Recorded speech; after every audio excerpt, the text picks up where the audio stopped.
sa mga mainit na balita ngayong tanghali. Japanese Prime Minister Shinzo Abe at Pangulong Rodrigo Duterte makikipagkita ngayong araw sa mga negosyanteng Pilipino at Japanese sa Davao City. Joint Committee sa Economic Cooperation at Infrastructure Development bubuuin ng Pilipinas at Japan. Preliminary investigation sa mga illegal Chinese workers sa Fontana Casino pagpapatuloy ng Department of Justice ngayong araw. Mga importer at broker na mula sangkot sa mga anomalyang transaksyon, tinanggalan na ng akreditasyon ng Bureau of Customs. Kompetisyon laban sa executive order kaugnay ng paggamit ng levy fund, babawiin na ng mga cocoa farmers. Defending champion AFP Cavaliers, NHA Builders at BFP Firefighters hangad na masungkit ang mahalagang panalo para makapasok sa quarterfinals ng 5th UNTV Cup sa linggo. At mga kandidata ng 2016 Miss Universe Beauty Pageant patuloy nang dumarating sa bansa. Gagamiting float sa parada sa Baguio City, inihahanda na rin. Magandang tanghali. Binigyan ng paunang lunas ng UNTV News and Rescue Team ang naaksidenteng driver ng motorsiklo sa Pampanga kagabi. Narito ang report ni Joshua Antonio. Nirespondihan ng UNTV News and Rescue Team ang isang motorcycle accident sa kahabaan ng MacArthur Highway sa Barangay Sampaloc, Kapalit, Pampanga pasado alas 8 kagabi. Kinilala ang driver ng motor na si Andy Makaspak na nagtamo ng mga gasigas sa kamay at paa matapos sumemplang. Iniinda rin nito ang pananakit ng kanang kamay. Agad na nagsagawa ng assessment sa biktima ang grupo at nilapatan ng Pangulang Lunas ang mga tinamo nitong pinsala sa aksidente. Ayon kay Andy, binabaybay niya ang MacArthur Highway na may biglang tumawid na pedestrian dahilan upang bigla sa magpreno at mawalan ng balanse ang sinasakyang motorsiklo. Samantala matapos mabigyan ng first aid ay tumanggi na itong magpadala pa sa ospital. Joshua Antonio, UNTV News and Rescue, Pampanga. Nakipagpulong ngayong araw sina Pangulong Rodrigo Duterte at bumibisita sa bansa na si Japanese Prime Minister Shinzo Abe sa mga negosyanteng Filipino-Japanese sa Davao City. Mula sa Davao, may report si Victor Cosare live. Yes, Victor? Lord, hindi masyadong magtatagal dito sa Davao City si Prime Minister Shinzo Abe pero ilang events at lugar din ang kanyang pinuntahan habang nasa lungsod. 9:45 kagabi dumating dito sa Davao City si Prime Minister Abe at ang may bahay nito lula ng Japan Air Force One. Ngayong araw, bago magtungo sa kanyang official schedule, pinisita muna ni Prime Minister Abe ang tahanan ni Pangulong Rodrigo Duterte sa may Doña Luisa Subdivision sa Davao City. 45 minutes na malagi sa bahay ng Pangulo ang Japanese leader kung saan kumain sila ng biko, suman, kutsinta at mongdo soup. Ipinakita din ng Pangulong Duterte ang kanyang kwarto. Pagkatapos nito, nakipagkita ang dalawang leader sa mga negosyanteng Pilipino at Hapon. Isang eagle naming ceremony naman ang ginanap kung saan pinangalan ng Sakura o Cherry Blossom ang 2 taong gulang na babaeng Philippine eagle na inadopt ni Prime Minister Abe. Ang naturang agila ay na-rescue sa Talaingod, Davao del Norte kung saan nakitaan ito na may tama ng bala ng airgun sa lower left abdomen. Patuloy pang inuobserbahan ang agila. Dahil hindi uubra na pisikal na madala sa hotel ang agila, isang symbolic token na lamang ay pinagkaloob ni Pangulong Duterte kay Prime Minister Abe.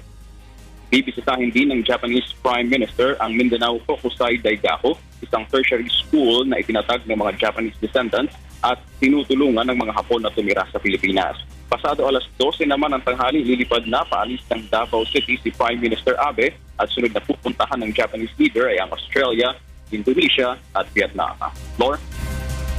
Victor Cosare nag-ulat ng live mula sa Davao City. Bumuo na ang Pilipinas at ang Japan ng Joint Committee sa Economic Cooperation at Infrastructure Development sa bansa. Mula sa Malacanang, may report si Rosalie Coz live. Rosalie. Yes, magandang tanghali lakay. Bilang pagpapaigting ng suporta ng Japan sa pagpapaunlad ng ekonomiya ng Pilipinas, isang Joint Committee on Economic Cooperation at Infrastructure Development ang bubuuin. Isa ito sa napagkasunduan ng pamahalaan ng Pilipinas at Japan sa official visit ni Japanese Prime Minister Shinzo Abe sa bansa. Ayon kay Japanese Press Secretary Yasuhisa Kawamura, magpapadala ng mga eksperto ang Japan sa National Economic Development Agency hinggil dito. Sa usapin ng infrastructure development, susuporta ang Japanese government sa pagpapaunlad ng transportasyon at electricity generation sa pamagitan ng teknolohiya. Sa konsepto naman ng Clark Green City, naka-assiste sa research sa railroad system ang mga Japanese experts. Una nang ipinangako ni Japanese Prime Minister Abe na nagkakahalaga ng 1 trilyong yen o kulang $9 bilyong ang official development assistance sa pamagitan ng mga infrastructure project, financial grants at investments ng Japan para sa Pilipinas sa loob ng 5 taon. Ayon naman kina Finance Secretary Sunny Dominguez at Trade and Industry Secretary Ramon Lopez, maituturing itong pinakamalaking halaga ng official development assistance sa kasaysayan ng bansa. Lakay? Maraming salamat, Rosalie Coz. Nag-uulat mula sa Malacanang. Nangako si Japanese Prime Minister Shinzo Abe ng 430 bilyon piso, 120 billion pesos na tulong pinansyal at pamumuhunan sa Pilipinas na dumating sa bansa kahapon para sa 2 araw na state visit. Narito ang report ni Rosalie Coz. Mas maraming negosyo at pamumuhunan sa Pilipinas ang isa sa mga pangako ni Japanese Prime Minister Shinzo Abe sa kanyang kauna-unahang pagbisita sa Pilipinas sa ilalim ng administrasyon ni Pangulong Rodrigo Duterte. Sa loob ng 5 taon, nasa 1 trilyong yen o katumbas ng higit sa 420 billion pesos ang gagawing investment ng Japan sa bansa na kinapapalooban ng infrastructure projects, defense capacity building at iba pa. ODA と民間投資を合わせ今後5年間で1兆円規模のビジネス機会を創出します。経済協力インフラ合同委員会を立ち上げ、官民を挙げて国づくりを力強く支えていきます。Ayon naman kay Japanese Press Secretary Yasuhisa Kawamura, upang mapabilis ang economic growth sa Pilipinas, dapat na mapataas ang antas ng ease of doing business sa bansa o ang proseso ng pagtatayo ng mga negosyo. Japan is very eager to promote cooperation for the business and the economic development of the Philippines. But for the very effective and comprehensive development of the Philippine economy, I'd like to emphasize that the business and investment-friendly environment on the side of the Philippines is also necessary. Samantala, nilagdaan naman ang 5 Memorandum of Agreement sa pagitan ng pamahalaan ng Pilipinas at Japan. Kabilang dito ang tungkol sa economic at infrastructure development, pagsusulong ng low carbon growth, Memorandum of Cooperation sa pagitan ng Philippine at Japanese Coast Guard, Road Traffic Information System at ang Loan Agreement at Guarantee Letter para sa pagpapaunlad ng agribusiness sa Autonomous Region of Muslim Mindanao. Binigyang diin naman ni Pangulong Duterte at Prime Minister Abe ang pagkakaroon ng matibay na ugnayan ng Pilipinas at ng Japan sa state banquet na inihanda nito para sa visiting head of state. In Tokyo, I said that Japan deserves its own rightful place in the constellation of the Philippines' friends. Tonight, let me reiterate that Japan is a friend closer than a brother. That means that Japan is a friend unlike any other. ドゥテルテ大統領とは就任されて以来、今回が3度目となる会談であり、会うたびに親交を深めることができ、大変嬉しく思います。Since Mr. President took office, we had a total of 3 meetings, including the one that we had today. And every time we see each other, we realize deepening friendship between the two, and I am extremely delighted to establish such relationship with Mr. President. 日本とフィリピンの関係は深くて温かい、家族や兄弟のような。 Rosalie Coz, UNTV News and Rescue, Malacanang. Samantala, mas paiigtingin pa ng Japan ang defense cooperation nito sa Pilipinas sa pamamagitan ng paglahok nito sa taunang balikatan exercises ng mga sundalong Pilipino at Amerikano. Nagbabalik si Rosalie Coz. Kinupirma ni Japanese Press Secretary Yasuhisa Kawamura na muling makikibahagi ang Japanese Self-Defense Force sa taunang balikatan o shoulder-to-shoulder joint military exercises ng Pilipinas at United States of America ngayong taon. Patuloy ding paigtingin ng Japan ang defense cooperation nito sa Pilipinas sa pamamagitan ng capacity building at pagkakaloob ng mga military equipment sa bansa. Balitan, which is the joint exercises conducted between the United States and the Philippines. So this year's Balitan, Japanese Self-Defense Force is going to attend. Kabilang naman sa ipagkakaloob ng Japan sa Pilipinas ang mga high-speed boats at counter-terrorism equipment na nagkakahalaga ng 600 million yen. Kasalukuyan na ring sinasanay ng Japan ang mga Filipino pilot sa paggamit ng TC-90 light surveillance aircraft. 5 TC-90 ang ipinangakong pauupahan ng Japanese government sa Pilipinas sa murang halaga. Samantala, inihayag naman ni Kawamura na walang napag-usapan sina Pangulong Duterte at Prime Minister Abe hinggil sa kasalukuyang ugnayan ng Pilipinas at Amerika. Una nang tiniyak ng pamahalaan na magpapatuloy pa rin ang balikatan joint military exercises bagamat bahagyang nagkaroon ng tensyon sa ugnayan ng dalawang bansa. Sa usapin naman ng South China Sea Maritime Dispute, katulad ng Pilipinas, mapayapang pagresolba rin sa agawan ng teritoryo at non-militarization ang isinusulong ng Japan sa pamamagitan ng dialogo sa pagitan ng ASEAN at China. We expect that such a dialogue and consultation will be carried out under the condition of the non-militarization of the region, I mean the South China Sea. And also countries seek the peaceful resolution of the dispute. So under those two terms, Japan will expect that such a talks should be conducted between the ASEAN and China. Rosa Licoz, UNTV News and Rescue, Malacanang.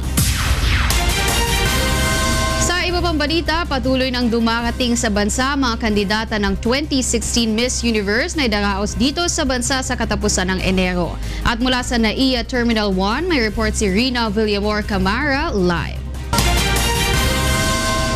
Yes, go ahead, Rina.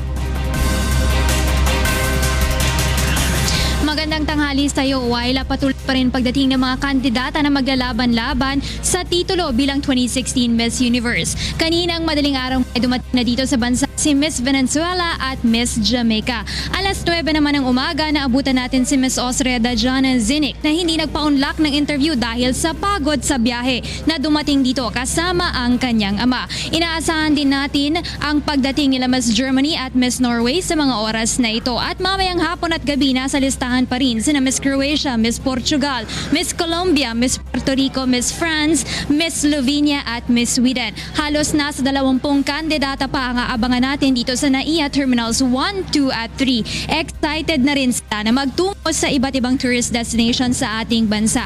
Una sa kanilang listahan ang pagbisita sa Boracay. Susundan ito ng vegan at pagkatapos nito ay ang Cebu kung saan kompleto na ang mga contestants kasama si Miss Philippines Pia Wurtzbach. Ilan pa sa mga inaasahang pupuntahan ng mga kandidata ay ang Baguio, Davao at Batangas. Pagbalik naman nila sa Maynila ay magkakaroon naman ng courtesy call kay Pangulong Rodrigo Duterte ang mga kandidata bago ang kanilang Coronation Day na gaganapin sa January 30, 2017 sa Mall of Asia Arena alas 8 ng umaga. Samantala, Waila, opisyal na rin nagsimula ang bentahan ng mga tickets simula pa noong Disyembre kung saan ito ay nagkakahalaga ng 8,000 pesos hanggang 50,000 pesos para sa VIP. Naglabasan na rin ang mga top bets para sa 2016 Miss Universe kung saan nakasama sa listahan si Miss Australia, Miss Cayman Islands, Miss USA, Miss Venezuela, Miss Colombia, Miss Indonesia, Miss Philippines at Miss Puerto Rico.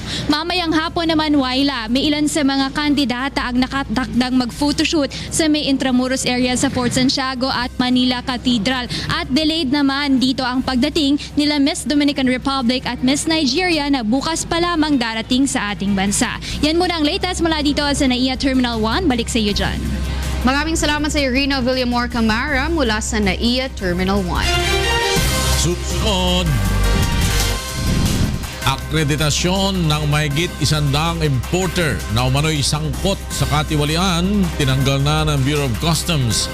Mga broker nito, inalis na rin sa listahan. Mga petisyon laban sa executive order kaugnay na paggamit ng levy fund, babawiin na ng cocoa farmers. At kaso ng umano'y pagdukot ng isang pulis sa isang Korean national, iniimbestigahan na rin ng National Bureau of Investigation.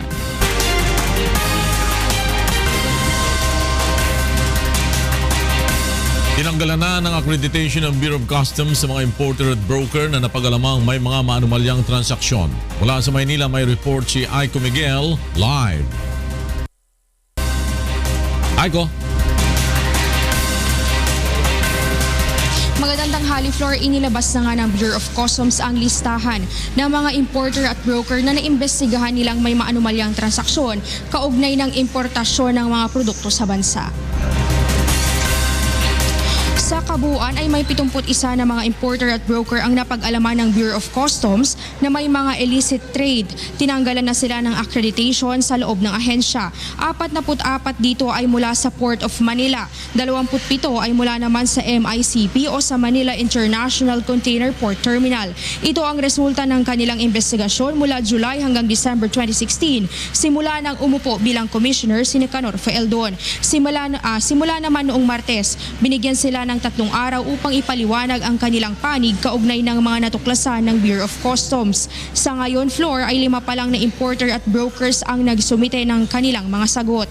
Ayon kay BOC Commissioner Nicanor Fealdon, 17 ang port sa Pilipinas at isusunod na nilang imbestigahan pa ang mga nakalista sa 15 ports upang masala ang mga karapat-dapat na magkaroon ng accreditation sa Bureau of Customs. Dagdag pa ni Commissioner Nicanor Fealdon, kapag hindi tuluyang nakapagsumite ang 66 na importers ng kanilang sagot kaugnay ng investigasyon laban sa kanila, ay tuluyan na silang ibaban sa importation transactions sa bansa.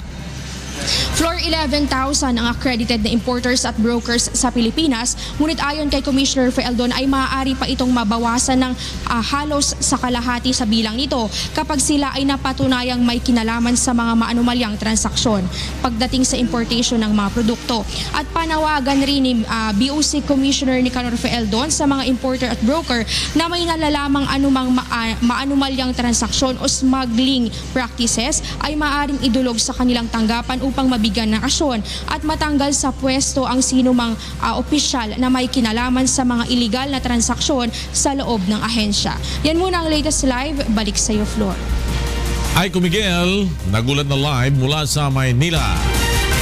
Ipagpapatuloy ngayong araw ang preliminary investigation sa mga Chinese workers ng Fontana Casino. Mula sa DOJ, may report si Roderick Mendoza. Live. Yes, Roderick.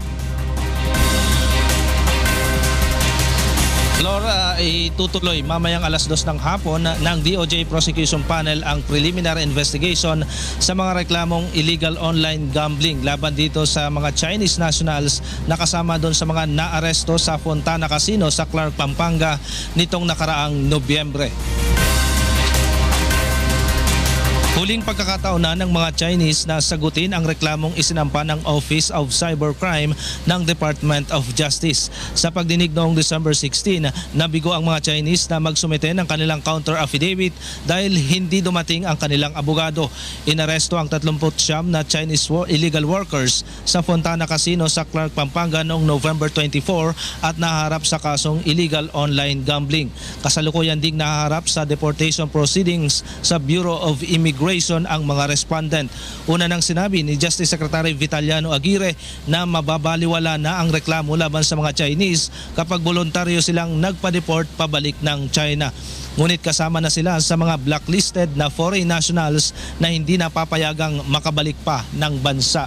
Flora, pagkatapos ng pagdinig mamayang alas 2 ng hapon ay inaasahan nating submitted for resolution na itong mga reklamo laban dito sa mga Chinese illegal workers at magpapasya na lamang ang DOJ Prosecution Panel kung may sapat na basehan upang tuluyan silang kasuhan sa korte.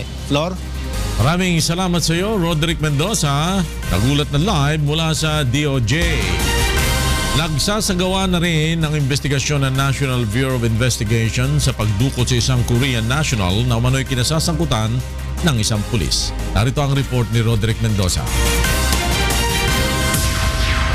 Magkatuwang na iniimbestigahan sa ngayon ng NBI National Capital Region at NBI Task Force Against Illegal Drugs ang kaso ng pagdukot sa Korean national na si Ik Jo-ji sa Angeles City, Pampanga noong October 18. 3 sospek na kabilang ang isang pulis na dating nakatalaga sa PNP Anti-Illegal Drugs Group ang sinampahan ng kidnapping at serious illegal detention sa DOJ. Ngunit hiniling ng asawa ng biktima na si Kyung Hin Choi na imbestigahan ng NBI ang kaso, lalo't tinangay din ng mga salarin ang kanilang personal na mga gamit, alahas, passport at kotse. We're investigating this case for the purpose of touching on the angle of kidnapping and robbery, and to identify other perpetrators of the crime using the war on drugs to extort money. Ayon sa NBI, masyado pang maaga upang sabihin na tokhang for ransom ang nangyari, lalo na't hindi naman sangkot sa illegal na droga ang biktima na dating top executive ng Hanjin Shipping Company. He's a legitimate businessman working here and living in Angeles City. Umaapila naman ng tulong ang asawa ng biktima sa mga posibleng nakakita dito. Nag-aalala ang ginang dahil walang maipakitang katibayan ang mga kidnapper na buhay pa ang kanyang asawa nang magbayad sila ng 5 million pesos na ransom. Nag-alok na ang pamilya ng 100,000 pisong pabuya sa makapagbibigay ng impormasyon sa kinaroroonan ng biktima. Is there someone who saw the picture of her husband, and if you have seen him, please contact us.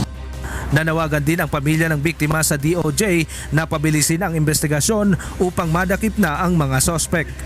Roderick Mendoza, UNTV News and Rescue, Manila.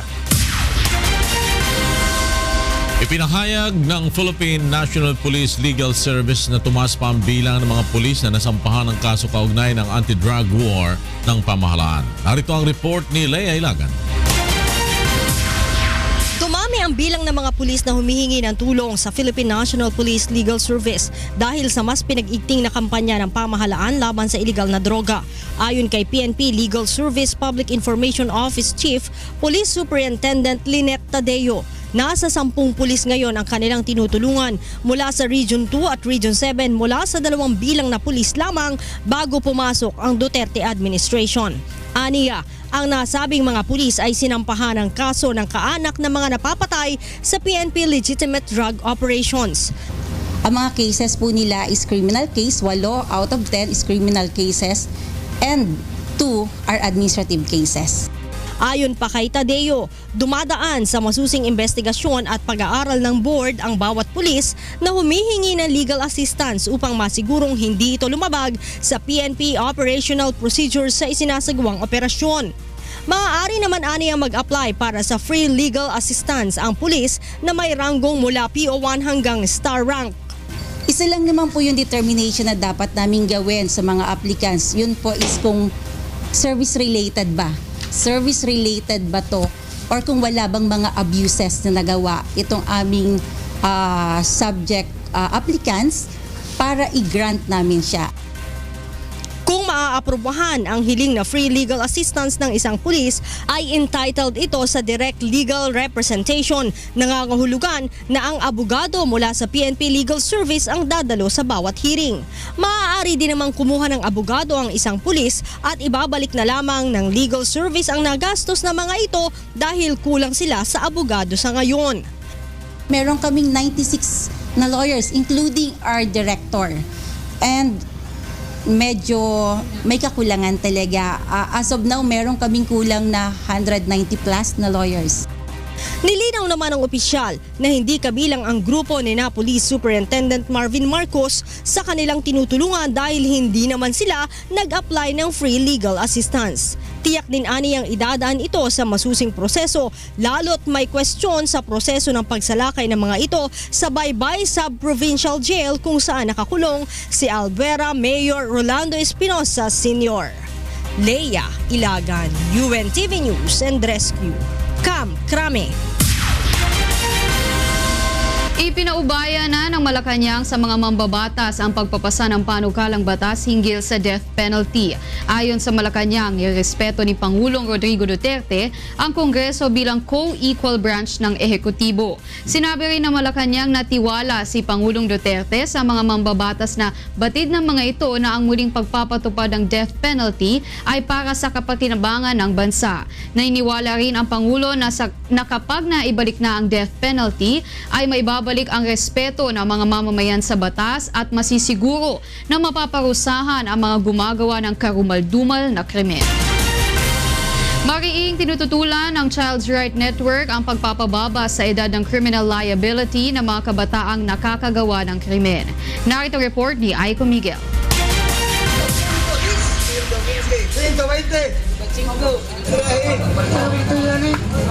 Ilan lamang ito sa mga kuha sa kalagayan ng isang batang nahihirapan sa loob ng kulungan. Kaya naman tutol ang Child Rights Network na binubuo ng iba't ibang grupo na pumuprotekta sa karapatan ng mga kabataan sa isinusulong ng Kamara na House Bill No. 2 o ang Minimum Age of Criminal Responsibility Act. Layo ng panukala na ibaba sa 9 mula sa 15 taong gulang ang pananagutan ng mga kabataang sangkot sa krimen. Batay sa pag-aaral ng mga grupo, ang dapat solusyonan ay kahirapan at hindi ang pagpapakulong sa batang nasasangkot sa mga krimen o mga kinakasangkapan ng mga sindikato. Sa aming opinyon, hindi kulungan ang solusyon sa mga batang nagkakasala sa batas ang pagpaparusa. Kung papasa at papayagan natin pumasa ay mga anak at pamilya ng mahihirap, baka ito ang dapat pag-usapan at hindi yung ikulong ng mga bata. Nananatili rin ang UNICEF sa posisyon na dapat ikonsidera ng Kamara ang kalagayan ng mga menor de edad. Bringing a child within the institution of the criminal justice framework increases reoffending. It increases exposure of the child to more violence. So we really would like to call for Congress to rethink its position and to just push for a stronger support on the implementation of the law. Nilinaw naman ng House Speaker na hindi naman makukulong ang mga ito, kundi tuturuan sila at gagabayan upang hindi sila makagawa pa ng mas mabibigat na krimen. Hindi naman ibig sabihin na yung mga youthful offenders, isasama natin sa pihitan ng mga hardened criminals. Magkakaroon din tayo ng rehabilitation dyan. Para naman malaman nila, 9 years old, malaman nila na meron silang responsibility to the society. Para naman sa isang magulang, hindi rin makatwiran sa isang musmos na lumaki sa piitan. Siyempre kahihiyan din ng bata, di ba? Siyempre paglaki niya, pag nakapatay pala ako ganito. Aiko Miguel, UNTV News and Rescue, Quezon City. Sa iba pang balita, nakadagdang talakayin ng Senado sa susunod na linggo ang panukalang paglalaan ng pondo para sa electric cooperatives sa bansa. At mula sa Senado, may report si Joyce Balancio live. Magandang tanghali sa iyo, Joyce. Sa iyo, Waila, magbabalik sesyon na nga ang Senado sa susunod na linggo at ayon kay Senator Sherwin Gatchalian, isa sa mga nakikita niya magiging prioridad ng kanyang komite ay yung pagtalakay sa panukalang batas mismo ng senador na pumapabor sa electric cooperatives ng bansa. Nais ni Senator Sherwin Gatchalian na mabigyan ng pondo ang electric cooperatives para maibalik sa ayos at ma-rehabilitate ang power facilities at infrastructures na nasira dahil sa mga nakaraang bagyo, lindol at iba pang sakuna. Sa ilalim ng kanyang Senate Bill 1253, ipinapanukala ng senador na magtalaga ng 750 million pesos na pondo bilang financial assistance. Ito ay upang mas mapabilis ang pagbabalik ng supply ng kuryente sa mga apektado ng sakuna. Si Senator Sherwin Gatchalian Gatchalian ang kasalukuyan chairperson ng Senate Committee on Energy na siya nagsusulong ng mga mekanismo para sa energy sector. Aniya, kalimitan na lang kumukuha ang mga electric cooperatives ng calamity loans sa National Electrification Administration o NEA kung saan umaabot ng hanggang 2 taon bago ito ma-convert sa isang grant. Sa kasalukuyang sistema anya na ipapasa sa consumers ang bayad sa calamity loans na nagre-resulta sa mas mahal na singil ng kuryente. Maliban sa disaster restoration at rehabilitation, maaari rin anya magamit ang pondo para sa disaster prevention, preparedness at mitigation projects na hinahawakan rin ng electric cooperatives. Waila sa susunod na linggo ay magbubukas sesyon na at ayon kay Majority Floor Leader Tito Soto, uunahin nilang talakayin sa plenary floor yung ilan sa mga naitala na nilang priority bills at yan yung mga na-sponsor na rin bago mag-close ng session nito. No? Ito yung kasama na dyan, yung pagbibigay ng emergency powers kay Pangulong Rodrigo Duterte, yung usapin din sa freedom of information, pati na rin yung COCO levy, pati na rin yung proposed amendments sa Anti-Money Laundering Act o AMLA. Waila? Maraming salamat sa Joyce Balancho live mula sa Senado. Babawiin na ng grupo ng mga cocoa farmer ang petisyon sa Coco Levy Fund na naglalayong alisin na ang temporary restraining order ng Supreme Court para magamit na ang pondo ng mga magniniyog. Narito ang report ni Leslie Longbowen. Inaasahang muling uusad na ang usapin sa paggamit ng Coco Levy Fund dahil sa gagawing pagbawi ng Confederation of Coconut Farmers Organization of the Philippines o CONFED sa kanilang petisyon laban sa Executive Order 179 at 180. Magiging daan nito upang alisin na ng Supreme Court ang inilabas nitong temporary restraining order sa mga nasabing executive order noong June 2015 sa panahon ng dating Pangulong Benigno Aquino III. Naniniwala ang CONFED na kapag inalis na ang TRO ay malaya nang makagagalaw ang Pangulong Rodrigo Duterte kung paano magagamit ang pondo ng Coco Levy. Pero ang hiling nila ay magkaroon ng korporasyon na hahawak sa mga pondo na may representante ng gobyerno at grupo ng mga magsasaka sa board. Dapat din aniyang isabatas ang magiging sistema sa paggamit ng pondo. We went to the PCA, we told them, isa lang aming concern, who will manage the fund? Since kami, kinikilala namin ang PCA na may mandato, but at the same time, these funds are special funds. They don't belong to the general fund, no? And these are special funds. They have to be managed as a trust fund by a special management corporation or company.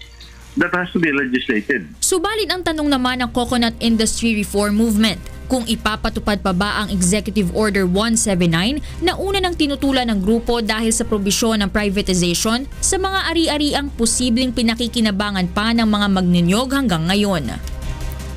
You see, yung nakalagay doon sa EO 179 ay ipa-privatize ng pamahalaan ang mga assets ng Coco Levy for the benefit of government. Tinatalo namin yon dahil dapat tignan mo yung mga assets if they will benefit the farmers in the industry, not the government alone. Umaasa naman ang Philippine Coconut Authority na malaki ang maitutulong ng Coco Levy Fund sa pagpapalago ng industriya ng nyog, lalo na tinatayang aabot na ang pondo sa 75 billion pesos. Sa ngayon ay nasa 1.5 million na ang mga cocoa farmer na nasa listahan ng PCA at tinatayang aabot ito sa 1.9 million bago matapos ang deadline ng registration sa Pebrero. Sinabi ni Administrator Billy Andal na nais ng Pangulong Duterte na direktang bigyan ng pera ang mga magsasakang may resibo ng collection sa Coco Levy. Opo, hindi na po diretso doon sa individual farmers. Unless otherwise, mayroon po silang hawak na katibayan pa. So, kung wala po sila, hindi po sila individual na tatanggap ng pera. Kung hindi yung pera ay mapupunta doon sa mga asosasyon where they belong. Sa Pebrero ay plano ng PCA na magsagawa ng Cocoa Farmers Congress upang pag-usapan ang ikagaganda ng industriya ng nyog sa bansa. Leslie Longbowen, UNTV News and Rescue, Philippines. Balak pa imbestigahan ng mababang kapulungan ang paniningil na mataas na premium rate ng SSS sa mga miyembro nito na nakatakdang magsimula sa darating na buwan ng Mayo. Narito ang report ni Nel Maribuok. Iligal ang plano ng Social Security System o SSS na itaas ng 1.5% ang premium contribution sa mga miyembro nito. Ayon sa mga kinatawan ng marginalized sector sa lower house, hindi makatwira na ipasa sa mga nagbabayad pa ng buwan ng kontribusyon ang dagdag pensyon sa mga retiradong miyembro nito. Questionable rin anila kung saan napupunta ang mga kinikita ng mga investment ng state insurance company na dapat sana ay isa sa posibleng mapagkunan ng pondo para sa pension increase.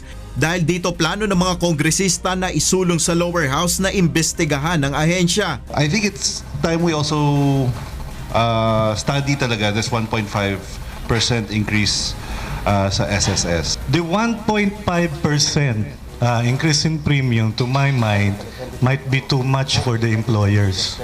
We have to put a balance in it. I agree with the premise of the question that it's about time that we should investigate SSS of that. Because in fact, now that the capacity of SSS is being questioned, una nang iginiit ni SSS Chairman Amado Valdez na legal ang gagawing contribution increase, ngunit bukas anya siya sa anumang pagsisiyasat na maaaring gawing kaugnay dito. Maganda yung pag-iimbestiga para maliwanagan natin kung ano-ano mga dapat na gawin. Pero marami nang mga investigasyon na nagawa eh. Ang panahon na para magtrabaho tayo. Hindi yung sali-salita lang. Muli naman binigyan diin ng Malacanang na pinag-aralang mabuti ni Pangulong Rodrigo Duterte ang pagpapahintulot na maitaas ang buwan ng SSS pension, gayon din ang kontribusyon ng mga miyembro nito. Anila ang 1.5 increase din sa SSS contributions ay magpapalawig sa investment reserve at pension fund ng ahensya upang makatupad sa iba pa nitong obligasyon sa hinaharap. Nel Maribuhok, UNTV News and Rescue, Quezon City. Samantala naman pinag-aaralan na ng Department of Energy kung paano hindi mabibigla ang mga consumer sa pagbabayad ng electric bill simula sa Marso bunsod ng Malampaya maintenance shutdown. Narito ang report ni Leslie Longbowen. Muling tiniyak ng Department of Energy na tinututukan nilang mabuti ang 20-day maintenance shutdown ng Malampaya Natural Gas Facility na magsisimula sa January 28 at magtatapos sa February 18. Ayon kay DOE Undersecretary Felix Fuentebella, sa ngayon ay wala pa silang nakikitang posibleng magiging hadlang sa isasagawang maintenance. Sisiguruhin yon yung binigay natin na January 15, all equipment and facilities should be delivered na kailangan para sa maintenance, still on track. Ang pansamantalang pagpapatigil ng operasyon ng Malampaya ay nangangahulugan rin ng posibilidad na tumaas ang singil sa kuryente dahil ang mga natural power gas plants na dumidepende rito ay kinakailangang gumamit ng diesel na mas mahal kumpara sa natural gas upang makapag-generate ng kuryente. Nasa 30 hanggang 40% ng pangangailangan ng power supply sa Luzon region ay mula sa Malampaya. Ayon kay Fuentebella, pinababantayan na ni Energy Secretary Alfonso Cusi sa Energy Regulatory Commission ang posibleng price shock at kung paano ito maiiwasan. Tinitingnan maigi kung kasali na ba yan sa PSA. Pangalawa, tinitingnan din po natin kung merong dapat ibalik ang Meralco na rebate sa ating mga consumer, and we should not wait na isama pa yan dito sa March billing na expectation natin from this Malampaya scheduled maintenance shutdown. Sa simulation ng Meralco, posibleng madagdagan ng 200 hanggang 300 piso ang March bill ng isang residential consumer na gumagamit ng 200 kilowatts kada buwan. Nanawagan rin ang DOE sa publiko na magtipid sa paggamit ng kuryente upang maiwasan ng price shock. Leslie Longbowen, UNTV News and Rescue, Philippines. Kaya naman alamin natin ang mga balita mula sa iba't ibang panig ng Pilipinas. Ihatid ng ating kasangbahay na si Deb Riveral, live mula sa Cebu City. Payong to, Deb! Yes, daghang salamat lakay ug maayong udto sa atong mga kasangbahay. Ania na mga balita gikan sa nagkalain-laing dapit sa atong nasod. Ginuso sa Department of Agriculture sa Negros Island Region ang Rice Corporate Farming Program. Gilauman nga makatabang kini nga programa aron mosaka ang sales and production sa bugas sa rehiyon. Sila Lane Moreno sa maong report. Isa sa mga problema nga ginaatubang sa mga mangunguma sa isla sang Negros ang kakulangan sa pondo agud mapataas ang produksyon sang bugas. Agud masabat ini ginaduso subong sa Department of Agriculture, Negros Island Region ang Corporate Rice Farming Program.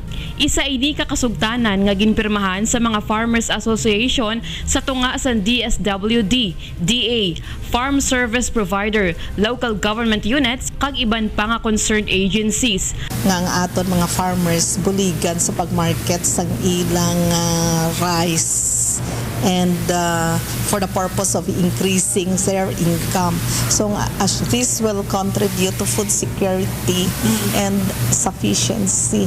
Magabulig sa financial aspects ang Land Bank of the Philippines, Agricultural Credit Policy kag Philippine Crop Insurance Corporation. Magahatag man sa mga gamit sa pagpanguma ang Department of Agriculture kag libre nga patubig sang National Irrigation Administration.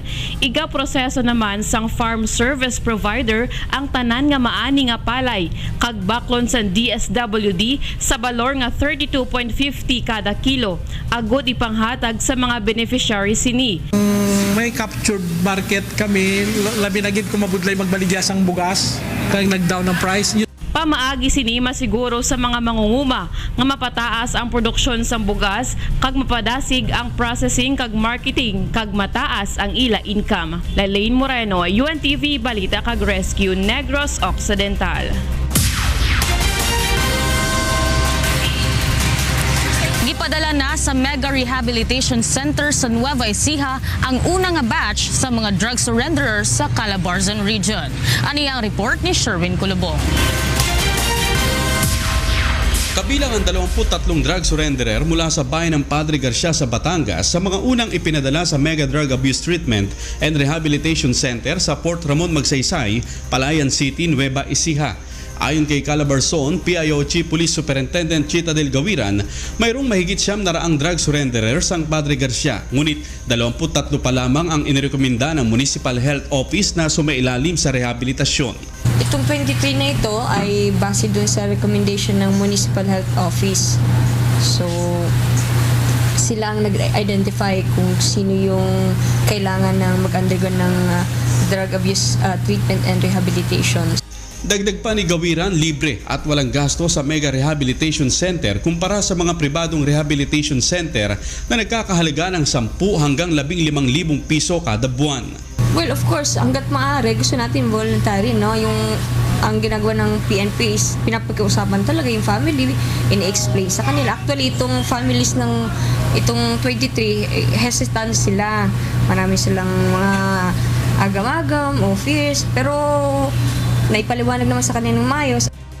Maaaring tumagal ng 4 hanggang 6 na buwan ang isang drug dependent sa rehabilitation center, ngunit maaari naman umano silang dalawin ng kanilang mga kaanak.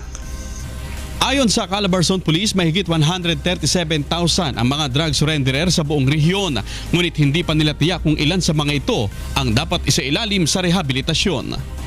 Sherwin Kulubong, UNTV News and Rescue, Laguna. Posible nga masugdan na karong unang quarter sa tuig ang konstruksyon sa itukod nga bag-ong Zamboanga City Jail. Si Dan matod sa mga detalye. Yapone fondo el Gobierno Nacional para na propósito ay planta Nuevo Calabozo na ciudad de Zamboanga. Asigon con el oficial de Zamboanga City Jail, cerca 200 millones de pesos el fondo ya aprueba el Department of Budget and Management. Posible este sa cada mes de marzo para ay principia ya el construcción del Nuevo Calabozo.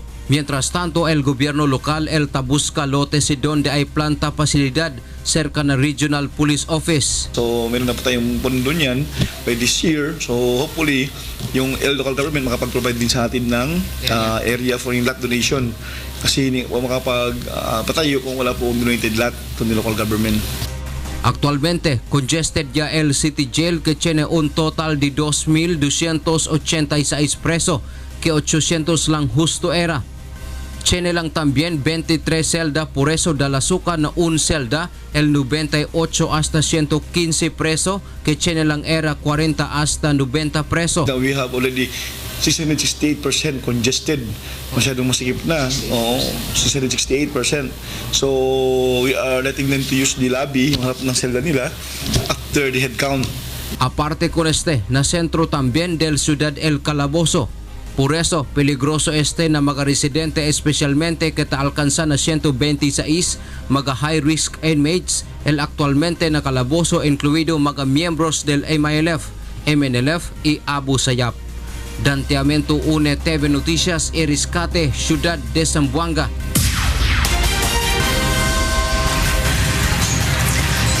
Mga balitang atong gitutukan gawas sa kauluhan. Gikan dinhi sa Cebu City, balik din ha sa inyo lakay. Daghang salamat, Deb Riveral. Susunod. Defending champion AFP Cavaliers, NHA Builders at BFP Firefighters hangad na makuha ang mahalagang panalo na magdadala sa kanila sa quarterfinals ng UNTV Cup Season 5. At sa ating namang World Watch, 6 na bata patay sa nasunog na bahay sa Baltimore, Maryland. Mag-ama naman na mula sa New Zealand, natagpuan sa Australia matapos magpalutang-lutang sa dagat ng mahigit sa 1 buwan. At konsepto ng Panagbenga Festival, gagamitin ng organizers sa float parade ng 2016 Miss Universe candidate sa Baguio City.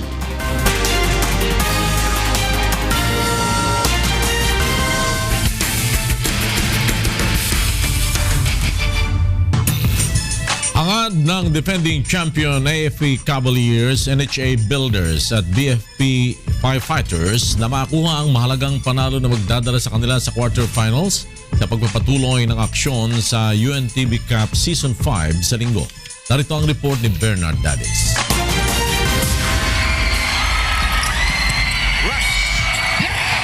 Asahan na ang mainit na aksyon sa sagupaan ng triple header ng UNTV Cup Season 5 sa linggo na gaganapin sa Pasig City Sports Center. Kapwa na sa must-win situation ng defending champion AFP Cavaliers, BFP Firefighters at NHA Builders na may parehas na record na 4 na panalo at 4 na talo upang makapasok sa quarterfinals. Sa first game, tatangkaing madungisan ng BFP Firefighters ang malinis na record ng BOC Transformers alas 2 ng hapon. Ngunit ang BOC desidido na mapanatili ang unbeaten record. Every teams na makakalaban namin gusto kaming talunin eh. So, ang importante sa amin yung preparation namin every game. So, nag-start kami na sa practice, nagpe-prepare kami para pagdating dito, ready kami. Bukod sa BOC, kailangan ding magwagi ng BFP sa NHA sa kanilang laban sa January 29. Sa second game, kinakailangan ring maipanalo ng NHA Builders ang kanilang bakbakan ng Malacanang Kamao sa oras na alas 3:30 ng hapon. Yung last 2 games namin mahalaga, kailangan namin manalo para makapasok kami sa 4. Isang talo kami, ma-out kami, kaya medyo delikado, kaya kailangan manalo. Pero ang Malacanang Kamao nangakong babawi mula sa kanilang 3 sunod na talo matapos ang 5 sunod na panalo noong 2016. Ayun na sinabi ko sa nila, let's start from this. At sa third game, magtutos ang kapwa 2-time champion AFP Cavaliers at Judiciary Magis. Sa third game, alas 5:30 ng hapon. Sa ngayon ay nasa ikalawang pwesto ang Judiciary na may 7 panalo at 1 beses pa lamang na natatalo. Habang ang Cavaliers naman na may 4-4 win-loss record ay 2 sunod nang natatalo. Bukod sa Judiciary, kailangan ring tibagin ng AFP ang number 1 team powerhouse BOC Transformers sa darating na January 22. Well, siyempre, definitely, bigay pa rin na sila ng magandang laban. Siyempre, champion team pa rin naman kami, defending champion. So, we'll not take it that easy, di ba? Pero, siyempre, kagaya nga sinabi ko, hindi naman bibigay sa amin yan ng madali. Sige, we have to work hard for it sa practice pa rin. Mahigit 2 linggo na lamang at magtatapos na ang second round eliminations. Ang number 1 and 2 sa rankings ay otomatikong makakakuha ng pwesto sa semifinals, habang ang number 7 at 8 naman ay magpapaalam na sa liga. Ang 4 na koponan na makakakuha ng ranking na 3 hanggang 6 ang maglalaban sa quarterfinals. Sa ngayon ay magkakaagapay sa ika-5 pwesto ang AFP, BFP at NHA. Sunod naman sa ilalim na pwesto ang MMDA Black Wolves. Bernard Dadis para sa UNTV Cup Season 5.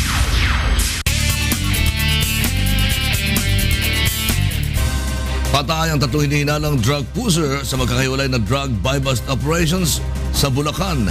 May report si Nestor Torres. 2 hinihinalang drug pusher ang nasuwi sa isinagawang drug buy-bust operation sa San Jose del Monte, Bulacan. Ayon sa mga otoridad, nanlaban umano ang mga ito nang matunugan na pulis ang katransaksyon nito. Na-recover sa mga suspect ang 500 pesos na buy-bust money, ilang baril, 8 sachet ng shabu at iba pang drug paraphernalia. Yun po ay noong nakaraan pang Disyembre nire-report ng barangay na sila ay nagtutulak at gumagamit din ng pinagbabawal na gamot na shabu. Patay rin sa buy-bust operation ng PNP Malolos ang isang lalaki matapos ring umanong manlaban sa mga pulis sa Barangay Bangkal. Kinilala ang suspect na si Rodolfo De Lorico, 24 anyos. Newly identified lang natin na sa badakwasis natin.